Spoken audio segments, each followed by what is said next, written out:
E o Carol, oi, Jardel.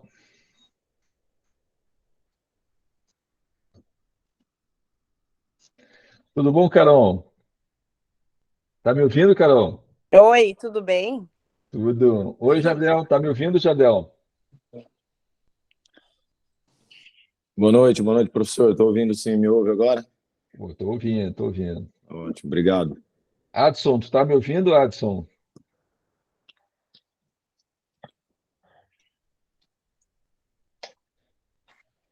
Bom,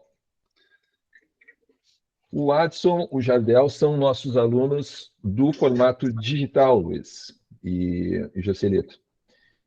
Para o pessoal aí do digital, nessa tela está o nossa turma do presencial, que é o Dr. Renato, o Felipe e a Ana Carolina, que são três que estão participando. O Joselito e o Luiz, que é o LFS ali, são nossos clínicos da R2FT. Nós temos eu e mais três clínicos atuando aqui na região de Porto Alegre, Rio Grande do Sul. Aí para cima eu não tenho ninguém. Jadel, tu é da onde, Jadel? Tá falando da onde? Eu sou de Assis, interior de São Paulo. São Fico Paulo. a 450 quilômetros de São Paulo. Beleza. E o Adson, Adson, tu é da onde, Adson? Não sei se ele está escutando. Soraya, tu pode falar de onde você é? Bom, pessoal, esse tema de hoje, desse Mastermind, a disfunção sacroiliaca, eu trouxe a baila aqui porque está me caindo muitos casos como este aqui para o meu atendimento. Depois eu quero saber como é que o Joselito e o Luiz estão recebendo também esses casos. A Soraya é de Porto Alegre também, né? E, e é uma confusão muito grande em relação ao diagnóstico diferencial da disfunção sacroiliaca, porque em função da classe de sintomas, e normalmente essa pessoa, quando vem com disfunção sacroiliaca, ela vem com um monte de outros problemas também para a gente, né? Não é só isso, mas fazer um diagnóstico diferencial entre isso, né, uma disfunção sacroiliaca e uma lombociatalgia, às vezes é um pouco delicado, mas, mas existe um sinal, que é o sinal universal da disfunção sacroiliaca. Sempre que o paciente chegar para vocês com a mão assim, ó, e colocar atrás aqui na região lombar ali no sacro e apontar, vai, eu estou com uma dor assim lá atrás, assim, uma dor difusa lá atrás, vocês desconfiem de disfunção sacroiliaca e aí passem para fazer os exames que a gente vai ver, para fazer os diagnósticos diferenciais. Eu eu terminei de fazer agora há pouco aqui uma aula sobre isso. Olha que bonito que ficou esse slide. Esse aí vai ser o thumbnail do vídeo depois quando eu subir lá para o YouTube, tá bom? Bom, a ideia dessa live ela surgiu também por parte dessa postagem aqui que eu botei ali no nosso grupo de clínicos, né? De um médico falando sobre essa questão, né? Disfunção sacroiliaca. Então, vamos ver como é que eles lidam aqui com essa situação. Deixa eu pegar a canetinha. Alguém entrou aí? Peraí. Alguém levantou a mão? Peraí que eu vou ter que interromper aqui.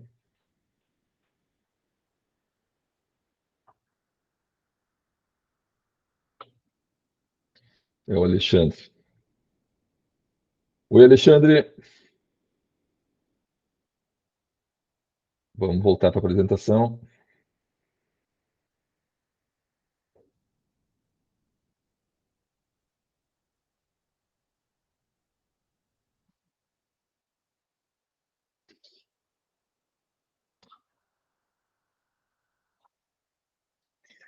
Então, o que ele diz aqui, né?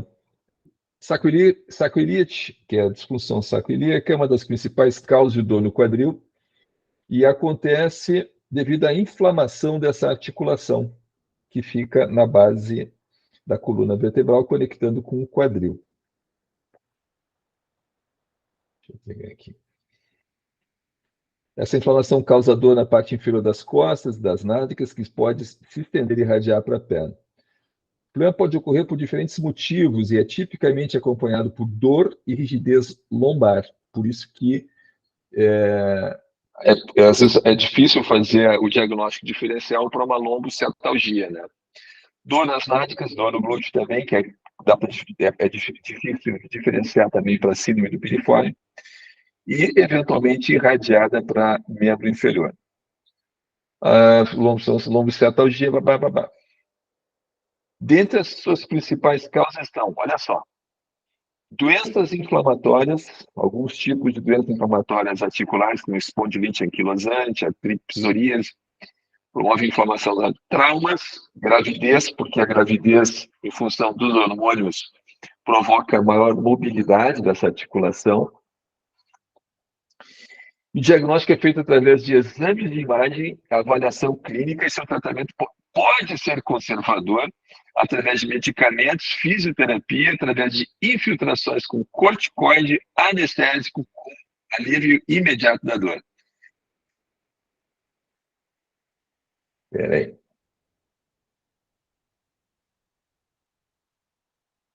Só para fazer uma revisão rápida aqui da anatomia, da classificação, como é que a gente classifica essa articulação? A articulação sacroiliaca, ela tem uma classificação específica. Então, como é que a gente classifica, de modo geral, as articulações? A gente classifica ela do ponto de vista estrutural ou funcional. Estruturalmente, é em função do tipo de material e se existe ou não cavidade. E funcionalmente, se refere à mobilidade dessa articulação. As articulações, elas são ou fibróticas, ou cartilaginosas, ou sinoviais. E, às vezes, existem algumas combinações, como é o caso dessa. E com relação à mobilidade, elas podem ser imóveis, semimóveis ou livres. Imóvel, a gente chama de filartrose, semimóvel, anfiartrose e diartrose de livre. Eu vou ter que interromper, porque acho que tem alguém pedindo para entrar aqui. Good Lord.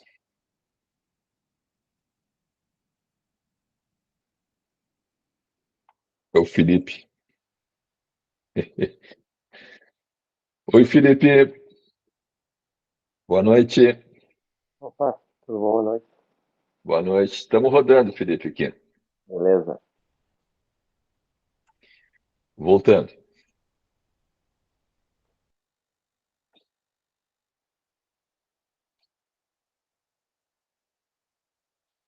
E a articulação em questão, em estudo, a articulação sacroiliaca, estruturalmente falando, ela é uma fibrótica no adulto, mas ela também tem líquido sinovial, que permite a ela uma certa mobilidade. Ela não é uma articulação totalmente rígida, como a princípio parece ser.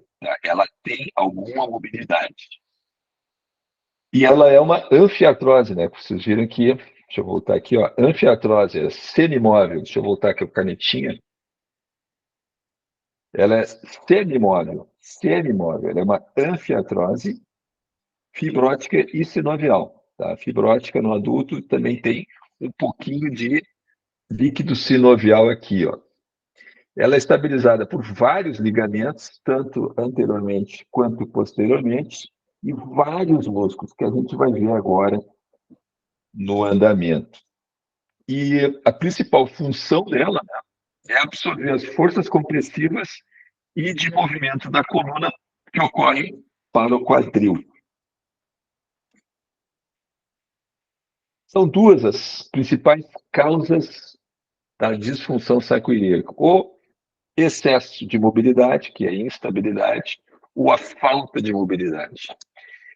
Por essas alturas, vocês já estão imaginando que o excesso de mobilidade, a instabilidade, se deve talvez, né, ou provavelmente, pela inibição ou fraqueza dos músculos estabilizadores dessa articulação. E a falta de mobilidade, o contrário, né, pela facilitação, pela contratura dos músculos envolvidos na estabilização. Essa articulação, ela tem algum movimento, que é um movimento de nutação e contranutação. O movimento de nutação é aquele pequeno movimento de anteversão da articulação sacroiliaca, e a contranutação, o contrário, né? É rotação, retroversão pélvica, da retroversão da articulação sacroiliaca. Os sintomas são inúmeros, são vários, mas como eu falei para vocês, tipicamente o paciente vai reclamar de dor lombar, mas tem aquele sinal, né? Sinal universal da disfunção sacroiliaca. Também dor nas pernas, fraqueza no membro inferior. Eu achei esse videozinho aqui, ó, que eu achei sensacional. Eu vou rodar aqui para vocês.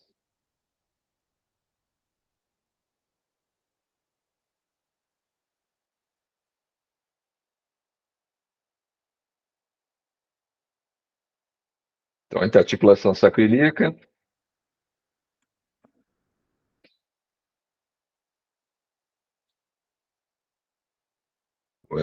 Eu quero. Estou babando aqui, gente, só um pouquinho. Aí.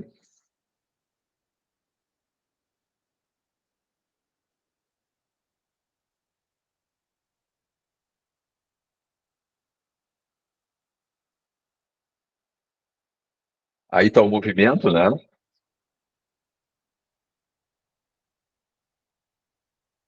E esses são os ligamentos anteriores e posteriores que estabilizam a articulação, né? E aí está a função, não? Que é absorver os movimentos da coluna. E aí o processo de inflamação já num estágio avançado, né? Ó, em vermelho ali é a região onde as pessoas sentem dor, né?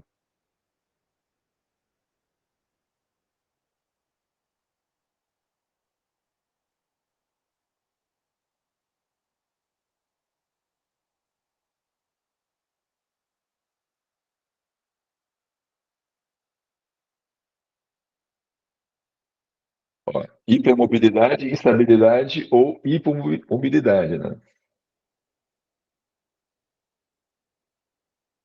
Então aqui é uma rápida revisão. A articulação que a gente está estudando, então, é essa aqui, né? A sacroiliaca, como vocês viram ali no vídeo, é o que liga o sacro ao íleo, né? Aqui estão os ligamentos anteriores, ligamento sacroiliaco, né? Um monte de ligamento, né? Anteriores e posteriores. E em termos de músculos, né? Os músculos que estão envolvidos na estabilização dessa articulação é o psoas anteriormente, que está aqui ele, ó, e o glúteo e piriforme posteriormente. O quadrado lombar, pela própria natureza dele, né, da inserção dele, também está envolvido na parada, né? Por isso que dá lombalgia, diga-se de passagem. E aqui nós temos, eu coloquei esses slides agora aqui, que vem lá do módulo 2, dos sinergistas e antagonistas, né? O quadrado lombar e o psoas, como eles são antagonistas, coloquei aqui. Como eu falei antes, esse sintoma da disfunção sacroiliaca, ele nunca vai vir sozinho, né? Nunca vai vir sozinho. Então, vocês vão ter que fazer uma avaliação total do quadril, que são todos esses músculos aí que têm que ser avaliados, né? Todos eles, sem exceção. Então, todos os flexores do quadril aqui, o psoas, o ilíaco, tensor da face lata, pectíneo, os adutores, reto femoral, isquio, essa porção aqui do isquio, né? Os piriformes, rotador externo. Isso aqui vai estar tudo com problema, né? Porque, como vocês viram, como a disfunção está relacionada tanto com facilitação quanto com inibição, Cada pessoa vai apresentar um conjunto de músculos específicos que vai apresentar facilitação e inibição. Não tem receita de bolo, né? Na verdade, vai ter que se descobrir na hora ali, a parada. E em termos de anatomia funcional, gente, o problema todo está aqui, né? É a linha que eu gosto mais de usar para pensar nessa questão é a linha anteroprofunda. E em termos de subsistemas do core, são esses dois subsistemas aqui que vocês vão usar para fazer também os raciocínios clínicos, né? Que é o subsistema lateral, o quadrado lombar, o glúteo médio, os adutores. Então, eles aqui, ó, os adutores, o tensor da face lata e o quadrado lombar, e o subsistema oblíquo posterior, que é o formado pelo dorsal e o glúteo contralateral. Esse pessoal aí é super importante no sistema de estabilização lateral da pelve, que, como vocês podem imaginar, quando a pessoa está com uma disfunção sacroiliaca, o glúteo médio e todo o sistema de estabilização lateral não vai estar funcionando adequadamente. E como é que nós fazemos a abordagem desse problema aqui? Primeiro, como eu falei, nós vamos ter que avaliar todos os músculos do quadril, sem exceção, porque, como eu falei, cada pessoa vai apresentar um set específico de músculos que vão estar inibidos ou facilitados. Em seguida, a gente vai fazer a liberação miofascial dos músculos que estão facilitados e como é que a gente identifica isso? Pelo nível de reatividade, pelo nível de hipertonicidade. Uma vez feita a liberação miofascial desse set de músculos, você faz a ativação dos antagonistas primeiro e finaliza com a ativação dos agonistas. E era isso aqui.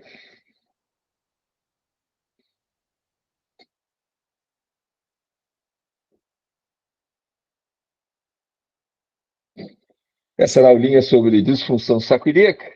Agora eu passo a palavra para o Luiz, para me dizer como é que tem sido lá na tua clínica, Luiz, a questão desse problema. Como é que tem aparecido muito, tem aparecido pouco, como é que tem lidado com isso? Oi, Ivan, tudo bom? Não, aparece muito, é a maioria dos casos, assim, né?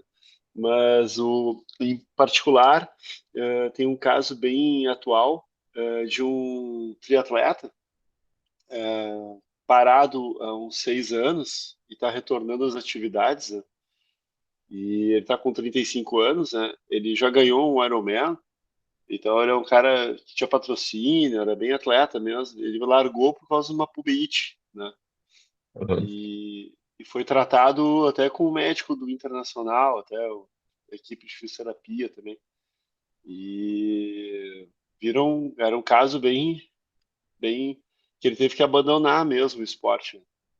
E agora ele está retornando, e aí ele caiu na minha mão, né? E aí o quadro dele, os flexores realmente estavam bem facilitados no início, né? Mas os adutores bem mais, né? E aí, para entrar dentro do raciocínio aí da discussão de hoje, né? E ele, a princípio, tinha pessoas facilitado, né? E também. Só que aí, o que aconteceu? Na segunda e na terceira sessão, tudo estava limpo, menos os músculos do subsistema oblíquo anterior. Que aí quando eu vi os adutores, o pectíneo dele facilitado, o adutor curto dele também, e o longo também ainda, e eu fui vasculhar o psoas, não tinha nada, né? E aí não, vou mais profundo. Aí eu fui no oblíquo externo dele, né? Que aí é contralateral, né? E aí, batata, tava ali. Então, toda hora que ele voltava a correr ou fazer uma atividade funcional ali, que estava fazendo treinamento em separado, né, com o nosso colega, o Franklin, né, e aí, ali eu comecei, o quadro dele começou a andar. Então, a disfunção dele realmente era bem no que é bem comum, né, Ivan? Esportes cíclicos, né, corrida e ciclismo, né, a pessoa ficar com o subsistema afetado, esse, o oblíquo anterior, né. E foi bem satisfatório, assim, o resultado dele está indo muito bem, assim, muito bem. E aparece muito, né? Aparece muito. Muito, Jocelito, muito. como é que tem sido aí na tua clínica, Jocelito? Tem aparecido muito caso de disfunção que tinha? Sim, bastante. Consegue me ouvir? Estou ouvindo. E o incrível, né? É bacana isso até de dizer, sabe, pessoal? A surpresa do cliente, né? Do paciente, né? Com que tu vai mexer nos flexores dele. Ele acha que tu vai direto na lombar e pronto, né? Então isso é muito bacana, porque tu tem que explicar tudo. E hoje eu tô levando um iPad junto, né? E tenho utilizado bastante fotos, né, da anatomia para mostrar o que é o flexor do quadril para eles, né? Porque eles não Tu têm tem as ideia. planchinhas ali, né, na tua clínica, né? Exato, né? Só que fica difícil deles enxergar ainda, né? Eu quero fazer elas até maiores, né? Então eu boto, que daí eu explico, né? Ó, que, que situação que eu estou fazendo, eu estou usando subsistema, como é que eu estou fazendo, né? Então eu vou aos pouquinhos explicando para ele como é que é o nosso método. O método não é um método da massoterapia, a gente não está fazendo massagem, né? A gente tem uma metodologia. Então tudo é surpresa. A começar, tu deixar ele de barriguinha para cima e mexer no abdômen dele, tu começar no diafragma, mas o que tu está fazendo, né? Então tu tem que ir passo por passo. E isso é o bacana da coisa, né? Porque ele tem uma surpresa, porque no mínimo ele sai ali entre 30% e 80%, e em alguns casos ele não precisa nem voltar, né? Então é bem importante, né? Eu acho que essa colocação, né? De que como a gente tem que explicar o que a gente está fazendo, né? Que é um dos princípios até do treinamento, né? Que é o princípio da conscientização, tu explicar o que tu está fazendo pro paciente, né? Para ele até para ele ficar mais seguro, né? Da técnica, né? E para ele entender o que é o R2FT, para ele não entrar numa ideia de que é uma massagem e tu explicar que ela vai, nós vamos mexer com a dor, né? Mas cada um tem o seu nível de dor, que a gente vai respeitar isso. E o principal, né, Ivan, pessoal, explicar para ele que de 24 a 48, entre 24 e 72 horas, ele vai sentir uma dor tardia, né? Uma dor pós intervenção, né? Explicar isso para ele. E eu tenho um amigo meu que ele passou 2 vezes por essas clínicas de traumatologia, né? Chegou lá, direto raio-x, né? Olha só, raio-x, diprospan e anti-inflamatório analgésico, né? E ele teve isso, teve 2 vezes ele foi, né? Em 4 meses. E a gente começou a conversar num encontro, é um amigo do segundo grau, e a gente resolveu se encontrar novamente, e cada um dizendo o que está fazendo e tal, da sua vida, né? E eu já havia falado isso e ele me procurou agora. Né? Nós estamos agora na quarta sessão com ele. E ele está numa felicidade muito grande, né? Porque é uma dor que estava já com ele acompanhando e achou que nunca mais ia melhorar, né? E ele está praticamente agora livre, né? Dessa dor. Essa é um depoimento bem importante, bem legal e muito característico dos pacientes que a gente ajuda, né? Que são pessoas que estão há anos com essas disfunções. Elas fazem os tratamentos conservadores, né? Que vocês viram na postagem ali que eu mostrei para vocês, né? Que é anti-inflamatório, remédio, enfim, infiltração. Melhora, passa momentaneamente, mas em nenhum momento é perguntado de onde vem essa questão, o problema, de onde veio, o que está causando aquilo ali, né? É uma doença reumatiza que a pessoa tem, de onde vem essa inflamação? Então, o que eu queria colocar para vocês é que a causa desse problema, ou ele vem de excesso de mobilidade na articulação, ou de falta de mobilidade na articulação. Porque nos dois cenários, aquela articulação ela vai sofrer tensão de cisalhamento. Vocês viram que ela é semimóvel, né? Apesar de ter aquele monte de ligamentos, aquele monte de músculo, depende visceralmente dos músculos do entorno para se manter funcional, né? E em função de que as pessoas passam muito tempo sentadas, o que vocês acham que acontece com a musculatura do quadril dessas pessoas, né? E as pessoas, quando vão para uma academia, não fazem infraestrutura, né? Vão só trabalhar direto o telhado da casa, não fazem alicerce, né? É a receita do desastre, né? Mas eu quero passar agora a palavra para o doutor Renato. O doutor Renato é um ortopedista e ele está fazendo a formação conosco. Doutor Renato, qual é a sua experiência com essa disfunção? Assim? O que o senhor pegou na sua carreira assim, com disfunção sacroiliaca? Você pode falar alguma coisa? Professor Ivan, em primeiro lugar, tem que fazer uma diferença entre o que é sacroileite e o que é disfunção lombopélvica, onde estão incluídas as disfunções do tecido miofascial também, né? O nosso diagnóstico diferencial é com sacroileite, é com artrose de quadril, é com hérnia discal, é com psoite, né? E até com a pubeite e a sinfisite, às vezes, podem simular uma disfunção, né? Então, eu acho assim que na parte médica, vocês já colocaram aqui, diprospan e o corticoide se usa num primeiro momento. Eu atualmente não uso mais isso aí, a não ser em último caso. Existem casos específicos que tem que usar, tanto infiltração com lidocaína, como corticoide, né? Mas o importante para nós é diferenciar se é uma sacroileite infecciosa, bacteriana ou fúngica. Aí tudo pode acontecer, né? Se tem abscesso ou não. E a mobilidade da sacroiliaca, ela é principalmente nas mulheres, no momento da gestação, do parto, quando é via baixa, que não por cesariana, em conjunto com o cóccix, que estende, faz a extensão, a sínfise pubiana, que se dilata, e a sacroiliaca, que se abduz para a passagem do feto. Então, isso é uma coisa, né? Agora, como o professor Luiz está falando desse paciente, vocês tratam com gente que estão competindo. Então, vocês têm o dever de colocar essa gente sem dor e treinamento. Então, isso muda um pouquinho.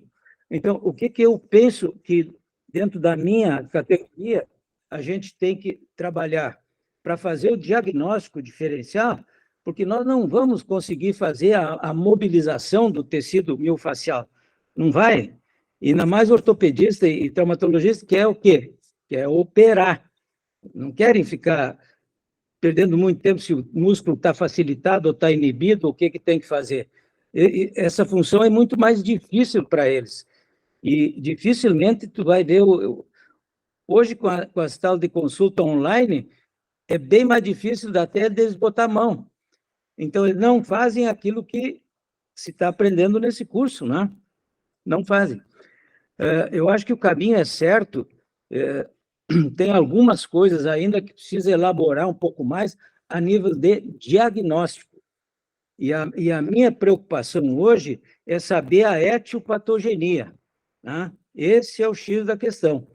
Porque se tu fizer mobilização miofascial in totum, tu vai regular. Mas se não fizer a reprogramação depois, nix tibiribis, como eu digo, não adianta, não é? Exato. Não sei se eu fui claro em expressar o meu pensamento. Sim, senhor, e agradeço muito. O Joselito levantou a mão primeiro e depois o Luiz. Pode falar, Joselito. Eu creio que o doutor já respondeu, né? Porque a minha dificuldade era de entender, assim, querer entender essa situação, né? O paciente, né, chega na clínica e ele é atendido dessa forma, né? Raio-X, aí faz toda esse protocolo, né? De uma injeção, né? Vamos supor, de Prospan, e uma continuidade com anti-inflamatórios, analgésicos e tal. E ele retorna daqui a 2 meses novamente. E aí isso fica no prontuário dele ou não? Porque na mesma clínica. Só que daí outro médico, isso aí fica no prontuário dele, ele consegue ver isso, que já veio há 2 meses atrás, e eles continuam com a mesma prescrição. Como é que seria?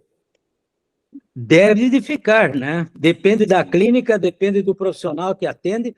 Tem uns que nem botam a mão, só dá uma olhada assim, dá uma olhada, não, no raio-x não tem nada. Ah, tu não tem nada. Entende? Então, isso aí depende, e vai ficar pior. Isso que eu quero dizer para vocês. Vai ficar bem pior.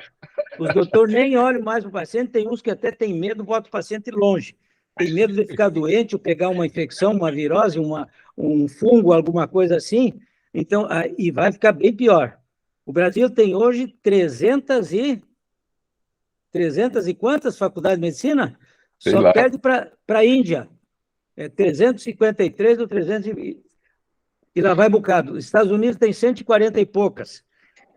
Será que nós estamos no caminho certo? Não, não estamos. Você faz 6 anos de graduação, mais 2 ou 3 de especialidade, mais 2 ou 3 de subespecialidade. Então, tu faz outra faculdade para sair mais ou menos. Então, nós estamos por aí. O que vocês estão fazendo é muito bom. Desculpe. Só tem que canalizar isso aí. É Isso. fantástico. Mas tem que englobar mais gente. Né? Nós estamos fazendo esse esforço, doutor. Pode falar, Luiz. Oi, Ivan. Não, só para dizer que esse cliente aí do triatlo, ele abandonou o esporte porque a única saída que deram para ele era a cirurgia. E ele não quis, ele Como não assim, quis operar. Mas vai operar o quê? Cirurgia do quê? Não entendi. Exato. Não, dá para fazer artrodese de sacro ilíaco. Tu faz um enxerto lá. Que barbaridade. Agora, se vai ficar bom, é outra história. O doutor garante, não. Aí ele pensou na hora como ele trabalha no mercado financeiro, só que ele é educador físico, né, de formação, né? E largou a profissão faz uns anos. E na época ele pensou, olha, igual eu vou ter que largar o esporte, né? Operando ou não, então não vou me operar. Foi isso que ele pensou. E que bom, Acertou. né? É isso aí. Entre os outros colegas aqui, o Felipe, o Vasconcelos, o Jadel, vocês já pegaram algum caso assim, ou vocês estão com algum problema dessa natureza? No quadril? Hein, Carol?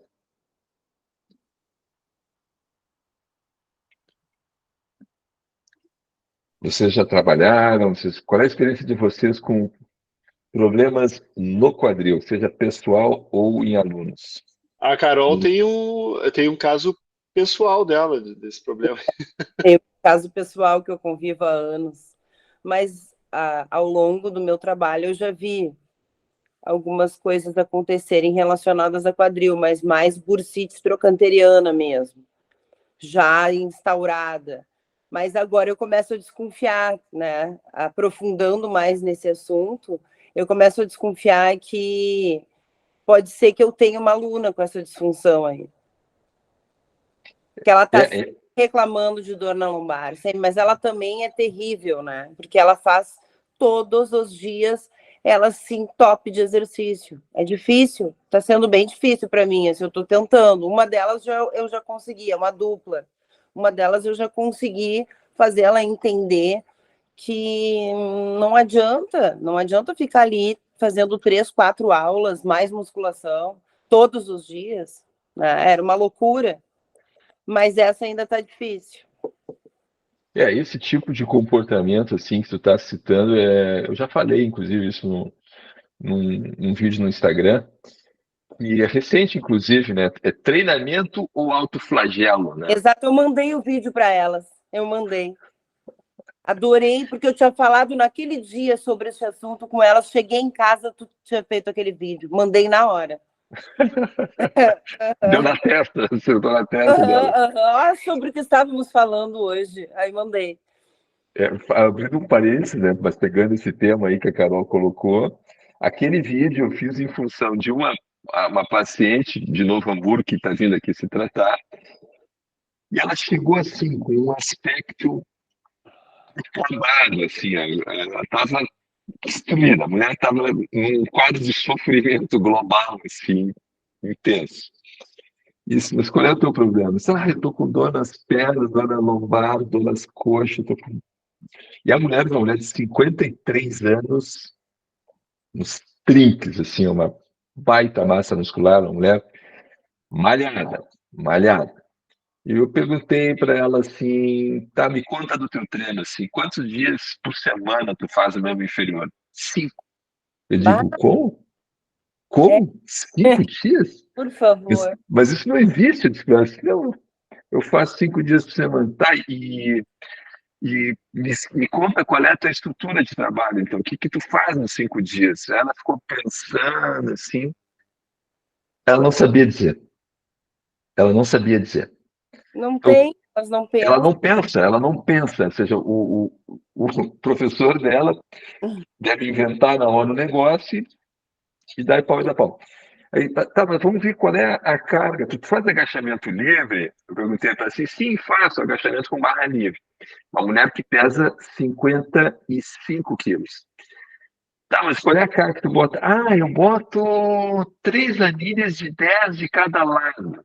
Ela disse assim, né? Bah, Tá, mas e qual é o furo da anilha? Aquele grandão ou o fininho? O grandão. Então tu tá com 80 quilos nas costas, mulher.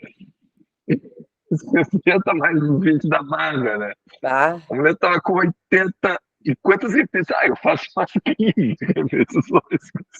Mas 15 repetições com 80 quilos. E quantas séries? Que loucura. Enfim. E com o andamento das sessões, bom, tu imagina como é que estava o estado da musculatura da mulher, né? Uma quantidade de fibrose assim intensa, uma musculatura hiper turgida, tonificada. Ela não usa esteroide, a sorte dela é que ela não está com esteroide, mas o estrago que ela fez assim no corpo foi fantástico. E na cabeça também, isso é uma forma compulsiva, né, da mulher lidar com o exercício. Exato. Então, agora, tirando a piada, né, a brincadeira, essa paciente, ela era bulímica não, ela era anoréxica. Ela era anoréxica e transferiu esse sentimento, essa disfunção para o exercício. Então, ela faz esse volume absurdo de trabalho, primeiro para não engordar, e depois para não perder massa muscular, porque ela acha que se baixar o volume de trabalho, ela vai desaparecer. Essa é a loucura, a doença mental de muitas pessoas. Exatamente. É incrível. E agora eu estou trabalhando com várias adolescentes também. Então, que particularmente aqui eu posso falar entre nós, né? Não é o nicho que eu gosto, né? Porque também estão ali por estar, né? E só pensam nisso, né? Só pensam em estética. E então tá bem complicado, assim. Mas vamos lá. Eu faria assim, eu tirava uma foto das meninas assim de lado, dessas que tu acha que tá com a postura errada, tira uma foto de corpo inteiro assim de lado para elas e mostra para elas fotos. Olha teus ombrinhos aqui, ó. Teus ombrinhos estão para frente, ó. Eu não posso te dar um trabalho de membro superior com teus ombros para frente desse jeito, porque eu vou estragar os teus ombros. Tu vai ficar com dor, tu vai ficar péssima. Essa tua postura que não tá boa vai ficar pior ainda. É muito mais negócio para ti. Nós fazemos um trabalho mais postural nesse momento. Depois a gente pode fazer um trabalho de hipertrofia. Eu iria com esse papinho para cima delas. Eu vou devagar, né? Sempre. Azar. Eu sempre eu respeito, né? Um protocolo meu, assim, né? Eu vou indo devagar, porque são muito novas mesmo, assim, e é a primeira vivência delas na musculação praticamente comigo. Uma delas eu iniciei, né? Tem 15 anos. Então eu vou indo aos poucos. Essa já evoluiu bastante, mas tem outras que estão ali só por, sabe, nem tão, na verdade, muito pro. Te aproxima dos pais, Não, né? Principalmente. os pais são meus alunos. Aí é que Tá tá. bom. Então tá ótimo. Não, então tá ótimo, porque os pais que te pagam, né, não é ela, com certeza eles te contrataram para que a filha comece na musculação de uma forma correta, né? Exato. Aí tu É o que eu, já é o que eu tô soca fazendo, aí. é o que eu tô organizando para fazer.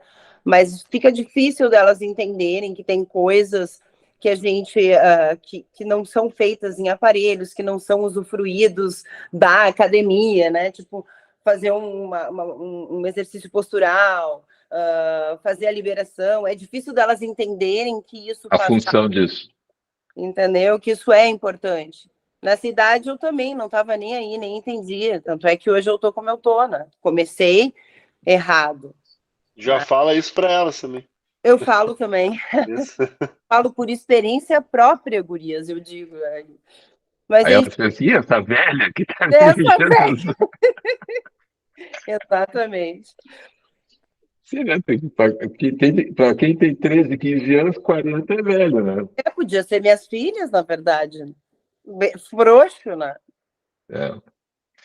Felipe, tá me ouvindo aí, Felipe? Qual é a tua experiência com problemas de quadril? O Felipe já está avançado na tua formação aqui. Como é que tá indo lá com o teu pai? Embora que o teu pai não tenha exatamente esse problema, né? O pai tem artrose no quadril, né? E tem uma megapófise também, né? E ele desconfia que possa ter algumas hérnias, assim, questão patológica mesmo, né? Já estrutural, já enraizada, né? De muitos anos treinando e sendo atleta de ginástica olímpica. E a mãe que tem também questão patológica também, de alguns abalamentos sacrais ali, que ela reporta bastante desconforto nessa região aí do sacro, né? Da lombar dela. Eu acho que nesse caso aqui já é mais paliativo, né? Algo para melhorar a qualidade de vida deles, né? Como já tem algo instalada a patologia, né? Não, é mais para melhorar a qualidade de vida. E às vezes que a gente atendeu o pai ali, e eu tenho atendido a mãe em casa, reporta assim, tipo, melhor, assim, né? Mas como é uma questão estrutural, volta e meia, depois de um período, volta a, a incomodar, né? Mas pelo menos melhora o dia a dia, assim, né? Tem uma melhora no dia a dia para fazer as atividades do dia a dia. Eu acho que são os dois casos, assim, que eu já atendi, assim, mais críticos. O outro foi de uma aluna minha, mas era uma questão mais da questão dos flexores, mais facilitados e tal, nada estrutural mesmo, que depois que eu acabei ajudando ela, melhorou bastante, conseguiu correr sem dor, enfim. Mas basicamente essa é a minha vivência, assim, eu fiz várias mentorias com o Ivan de quadril já, quadril. Basicamente acho que a maioria foi de quadril e ombro, se eu não me engano. Foi, teu pai, a gente trabalhou o quadril e também E o ombro. ombro, né? É. O pai do Felipe é atleta, né? E campeão, múltiplas vezes campeão mundial de supino. Então o ombro dele estava bem comprometido, principalmente o ombro esquerdo dele. Mas como o Felipe pontuou, né? Todos os problemas que o pai dele tem são problemas estruturais e que nós, naturalmente, nós não podemos resolver um problema estrutural, mas nós podemos, como ele também falou, mitigar os sintomas. Então a pessoa sai assim, ó, muito aliviada. Eu me lembro que quando eu peguei o quadril do Portugal, do pai dele, né, para fazer o teste, assim, tava pesadíssimo, assim, tava travado o quadril dele. E depois da liberação miofascial, melhorou muito, assim, a questão da mobilidade. E na hora, assim, não sei quanto tempo dura o efeito da intervenção num caso como esse, mas eu acho que alguns dias ele deve ficar aliviado, né, Felipe? Fica assim. No quadril em si, no quadril dele, que era o que mais incomodava, ele não diminuiu muito assim de reclamar da dor do quadril em si. Ele tem essas megapófises, essas hérnias que eles confiam que tem na lombar ali, nessa região lombar, a lombar tem incomodado mais ele do que o próprio quadril. Mas o quadril, bem menos, assim, consegue, não vejo ele reclamando tanto assim, sabe? É mais da lombar em si. Mas perdura por um bom tempo, assim. Perfeito. Alexandre, eu ia te chamar, Alexandre. Pode falar. Então, Ivan, estão me ouvindo bem? Estamos. Estou deveras aliviado aqui com o meu caso do quadril, né? Que Quando bacana. fui me avaliar contigo e passar por uma sessão contigo, tu me comentaste que a melhor diagnóstico seria através de um raio-x, né? E o primeiro traumatologista que eu consultei, ele me pediu uma ressonância. O segundo, que foi agora na segunda-feira retrasada, que foi o Rodrigo, não esqueci o sobrenome dele, ele me pediu uma série de raio-x, né? Daí eu fui fazer, tirei de diversas maneiras, né? Posição da rã, em pé, com uma flexão de um lado, flexão do outro. E ele verificou ali que a minha artrose é muito pequena, que o meu espaço está através do raio-x, como tu tinha bem me comentado, que era a melhor maneira de identificar a artrose mesmo. Ele viu que não é um caso muito grave, que eu tenho ali um cisto, que talvez esteja me atrapalhando, né? Mas daí me receitou um suplemento durante 3 meses, que é o colágeno, que com cúrcuma e ácido hialurônico, um comprimido por dia e 20 sessões de fisioterapia. E me deu uma injeção de beta-30, que é um corticoide, né? Eu melhorei assim, porque o que ele imaginou que o que estava me atrapalhando mesmo fosse uma psoite, né? Que no exame, até que eu te mandei o laudo da ressonância, vinha ali com uma inflamação ali. E assim, para minha surpresa, porque eu estava muito chateado, porque eu não estava conseguindo nem soltar, vestir o sapato, a calça do abrigo direito, apesar das sessões de liberação que eu vinha fazendo e a acupuntura, estava bem complicado, assim. Eu vinha fazendo a liberação com um colega meu que fez o curso de liberação comigo, em cima dos conhecimentos que estou absorvendo aí do nosso curso, né? Falava com ele onde eu achava, ele me examinava onde eu achava que estava mais facilitado e a gente ia lá e liberava. Não passamos por uma série de liberações dos isquios, do piriforme. Tu me liberou o piriforme quando fui aí também, da lombar. E a coisa melhorava na hora, mas piorava depois. Com o corticoide que eu tomei, melhorei bastante. E também não sei se tem um efeito placebo também, porque ele me falou e me mostrou no raio-x ali. Olha aqui, o teu espaço está preservado. Não te preocupa que não é nada muito grave para nenhuma intervenção cirúrgica, nem artroscopia, nem prótese. Agora, por enquanto, não. Aí eu me aliviei que assim, ó, que alívio. Estou conseguindo vestir o sapato, já estou fazendo um treininho, já estou tranquilo. Quanto aos meus alunos, os meus alunos, eu tenho em torno de 15 alunos, tá, Ivan? A grande maioria deles, 80% deles, são idosos, com mais de 60 e 70 anos, a grande maioria com mais de 70 anos. Quando eles chegaram até a mim, eu sempre faço um trabalho para fortalecimento do core mesmo, né? A primeira base estável, depois passo a trabalhar uma base instável, né? Do estável para o instável. E eles estão muito satisfeitos, sim. Quem eu liberei e tive um retorno muito bacana, que eu até te mandei o filme, né? Te mandei, foi o Paulo, que ele tinha uma lombalgia, o Paulo, que acompanhava ele há um bom tempo. E ele está obeso, ele está acima do peso, obeso. E a lombalgia atrapalhava bastante ele, e eu fui liberar primeiro pessoas dele, né? Foi bem complicado, porque ele está obeso e ele está reativo, porque a qualquer ponto do corpo dele que a gente tocava, ele reagia, porque ele está numa inflamação sistêmica, assim, bem grave, né?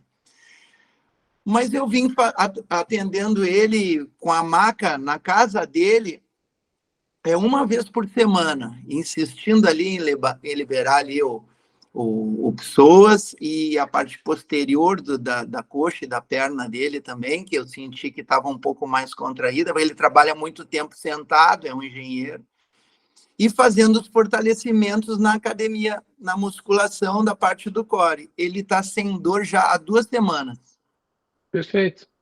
Estou muito contente, assim. Estou muito Eu, contente. eu também estou muito feliz por ti, por saber que tu já está botando em prática, né, o que tu já aprendeu ali nos nossos módulozinho 2 ali, e está tendo sucesso, né, velho? E é isso, tem que ter coragem, botar a mão na massa e trabalhar, e raciocinar, e pensar, e se ater aos princípios, né? Tu não tem que ter medo que vai machucar o paciente se você se ater aos princípios, né? Só não exagerar na força, não passar mais de 30 vezes na liberação miofascial, que não vai dar problema. Certo. Felipe Vasconcelos, que lida aí com o pessoal do beach tênis, como é que está o quadril das pessoas? Olha, não só no beach tênis, mas eu tenho feito algumas avaliações na academia, com quadril, lombar e, enfim, bem mais complicado também. Normalmente eu pego essas avaliações na academia e nas últimas 3 semanas eu tive 3 casos bem diferentes. Um de um aluno meu que tem 2 próteses no quadril e ele vinha com dor lombar já há 1, 2 semanas. E ele tem limitações do alongamento, até pela movimentação das próteses que ele tem no quadril. Então, eu peguei em 2 semanas, em vez de dar mais exercício, alongamento, a gente fez mais liberações. E em 2 semanas a gente conseguiu resolver bem o caso dele do quadril. E agora ele já voltou para os exercícios de novo. Então, eu fiz uma troca com ele, ó, em vez de nós fazer os exercícios normais, a gente vai fazer só a liberação. Então, a gente soltou ali os flexores, ele estava com o abdominal também bem contraído e quadrado lombar também bem contraídos. Então, a gente fez uma liberação, foi super positivo, assim, foi bem legal e já voltou aos exercícios físicos normais.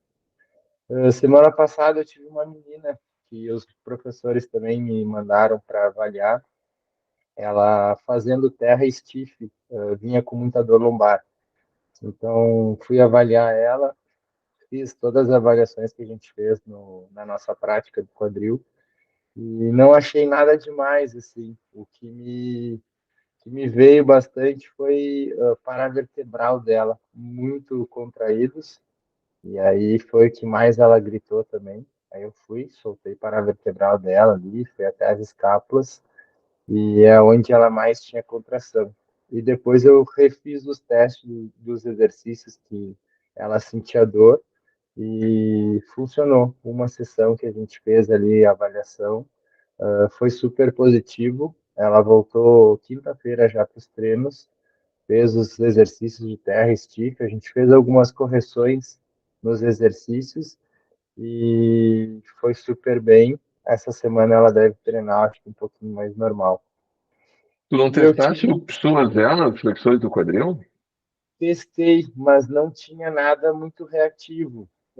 Tinha um pouquinho de glúteo mais reativo, mas o que mais gritava era a paravertebral dela.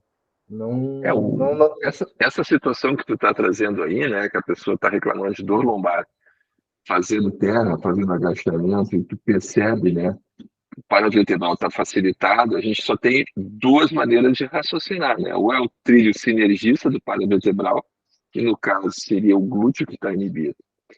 Mas por que o glúteo está inibido? Bom, ele pode estar inibido porque um flexor está facilitado.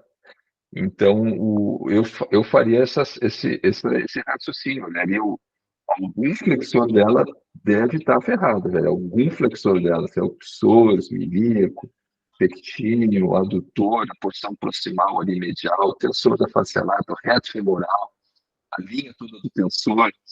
Enfim, tem que dar uma olhada, passar um pente fino nesses caras aí todos. Se realmente testar e não apresentar reatividade, bom, aí o glúteo está inibido, né? Porque está inibido. Ela Então, apresentou mais reatividade em glúteo, em um dos lados, e um pouquinho de flexor, mas não gritou tanto que nem as costas dela, porque eu até fiz a liberação ali, mas foi super tranquilo. onde mais gritou realmente foi nas costas. E ela, no movimento, depois eu pedi para ela fazer o terra, stiff, como ela estava fazendo no treino, e ela colocava a carga tudo nas costas. Ela não fazia a movimentação do quadril. Então a gente E fez a não, correção do movimento também. às vezes é isso, às vezes é a técnica errada do movimento, né? No caso do terra, ela não está encaixando sobre o sistema oblíquo posterior, né? Luiz levantou a mão, pode falar, Luiz? Daí assoalho pélvico, Ivan, nesse caso aí. É possível, é possível também, é possível também, é possível também, teria que olhar também. O glúteo pode estar inibido porque o assoalho pélvico dela pode estar facilitado, né? Teria que olhar Isso. também. Teria que olhar também. Mas ela é uma menina bem nova, tem 22 anos, super forte, e claro, ela não consegue isolar todos os grupos, ela está fazendo muita carga e movimentos errados. Então a gente também partiu pelas correções dos exercícios, a gente alterou todo o treino dela, mas a princípio ela estava melhor, pelo menos da lombar, e agora essa semana a gente vai fazer um acompanhamento mais de perto também. Maravilha. Pessoal, nós estamos chegando com 70 minutos. Eu queria dar a palavra agora para o Jadel, que ele não falou nada. Jadel, tu quer colocar alguma coisa, velho? Pode falar. Não, sim, professor. Obrigado aí pela oportunidade. Os relatos aí dos colegas aí, eles vêm de encontro com as experiências que eu tenho. Desde a hora que o Joselito falou da questão quando nós atendemos, o aluno chega com queixa de dor lombar, e aí você não vai direto, pede para o cara, ó, deite aqui de abdômen para cima, deixa eu avaliar, como o professor já ensinou, né? Calibrar ali as ferramentas, fazer a triagem ali. O cara fala, não, mas a minha dor é nas costas, né? Então tem muito disso, né?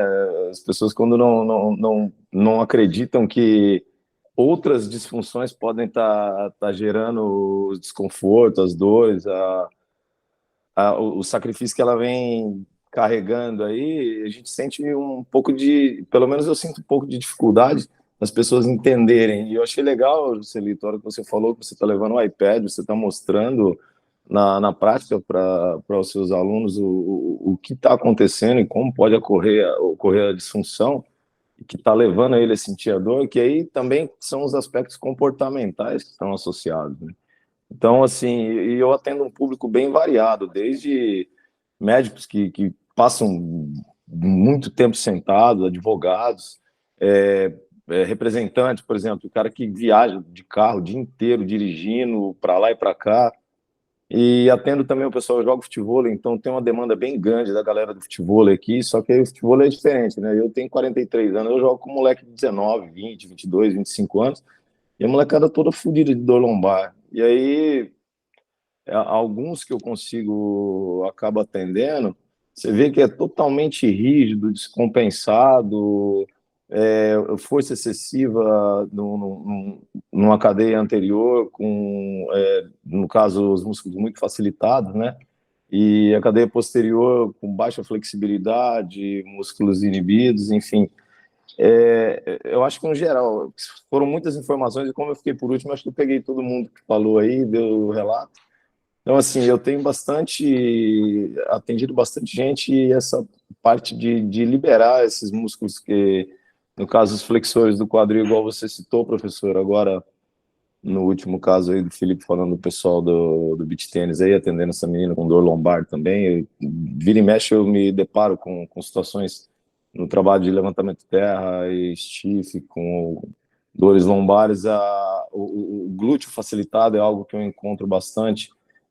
Os flexores do quadril mais superficiais, reto femoral e sartório também, encontro muita tensão nessa musculatura, muito contraturados. Então, quando eu consigo trabalhar, liberá-los, facilita todo o trabalho. E a parte técnica também, Felipe, é algo que eu dou muita atenção também, porque uma técnica um pouquinho desajustada, ela acaba fazendo com que vários outros subsistemas sejam complicados, né?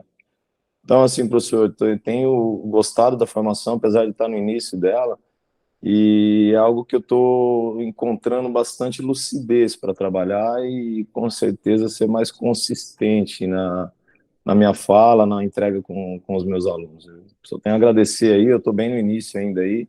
Eu já venho de uma experiência há um tempinho, Legal. já estou na área há alguns anos, mas tenho que agradecer aqui a oportunidade de poder participar dessa live aqui com vocês, desse estudo. Eu acho que esse debate, estudo de caso, no caso, né? Cada um relatando as suas experiências, acho que isso agrega muito para a gente, e o conhecimento do seu professor é realmente muito bom. Muito obrigado por Eu tudo que aí. agradeço, Jardel, pela tua confiança, que, afinal de contas, essa metodologia é uma coisa nova aqui no Brasil, né? Então eu tenho que agradecer a todos vocês por terem confiado, e principalmente ao Luiz, que foi o primeiro que confiou barbaramente, totalmente em mim, tanto é que foi o primeiro clínico formado pela R2. Deixa eu ver quem não falou ainda. Soraya, tu quer falar, Soraya, da tua experiência? Como é que tá indo? Não quer falar? Tu quer falar? Ah, a Soraya tá sem microfone, ela disse que tá sem microfone, ela não vai conseguir falar. Então, pessoal, acho que todos falaram, né? Todos falaram, todos falaram. Então, pessoal, por mim tá encerrada a nossa mastermind, a nossa aulinha aqui de disfunção sacroiliaca. Espero que tenha ficado uma coisa, quero que tenha ficado para vocês. Então, que a disfunção sacroiliaca ou se deve à hipomobilidade, por músculos que estão facilitados ali, travando toda a articulação, impedindo o movimento dela e, consequentemente, a função de absorção de energia, né, e cria muita tensão de cisalhamento da articulação, ou por hipermobilidade, por inibição dos músculos que estabilizam aquela articulação, que também provocam muito movimento excessivo nessa articulação, que ela não foi feita para ter tanta mobilidade. Ela é uma articulação semi-móvel, como a gente viu. Resumo é esse da parada. Então, por mim, está encerrada a nossa aula. Se vocês quiserem colocar mais alguma coisa, fiquem à vontade.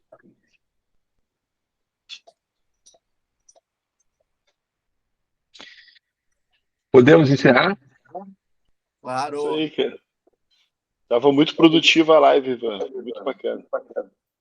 Obrigado, Luiz. Obrigado, Joselito. Obrigado, pessoal. Obrigado, Super Vegeta. Jardel. De tela aí tá estranho, hein? Tu botou um fundo de tela e ficou fazendo assim no cabelo. Viu? Sensualizando. Que isso? Tô bem artista. Tá bem estranho isso aí, tá bem estranho. Oi, Ivan, eu vou depois no particular, porque eu tô. Essa live hoje abriu meus olhos em relação à minha mãe, tá? Eu acho que ela pode estar com disfunção sacroiliaca. Eu vou levar ela para a gente avaliar, pode ser? Claro, já serve como mentoria para ti, né? Isso, exatamente. Eu já pensei assim, ó, eu vou me tratar e tratar ela também, entendeu? Essa vai ser a minha mentoria. Eu já comecei essa semana passada com o Luiz, né? E ele liberou o meu quadril, liberou ali o que vocês falaram que tinha que liberar lá. Ai, agora me faltou na cabeça. Bem interno. Pubuco oxígeno. Isso. Bah, melhorou muito. Aí a gente vai dar seguimento nisso. Aí eu vou levar a mãe lá para a gente avaliar. Tá bem. Tá? Alexandre, tu levantou a mão, pode falar. A parte da anatomia da cintura escapular, a anatomia funcional da cintura escapular, nós vamos ver ainda. Vamos. É que como a gente tem tempo, eu não queria botar todas as aulas assim, antecipar muito as aulas em relação ao módulo 3, né? Então, eu fiz hoje esse Mastermind, agora acho que no próximo final de semana a gente faz a anatomia funcional ali do complexo do ombro. Eu não consegui me reconectar, porque estava tão boa na semana retrasada a anatomia Clássica. Clássica, né? Eu não consegui, tem alguma coisa aqui que eu não sei o que acontece aqui. Agora eu desconectei. Mas tá gravado lá isso, tá no YouTube lá essa aula. Não, sim. Mas é bom assim. Eu prefiro. Participar é bom, né? Participar é bom. Eu prefiro. Que bom, então. Uma boa semana a todos. Boa semana.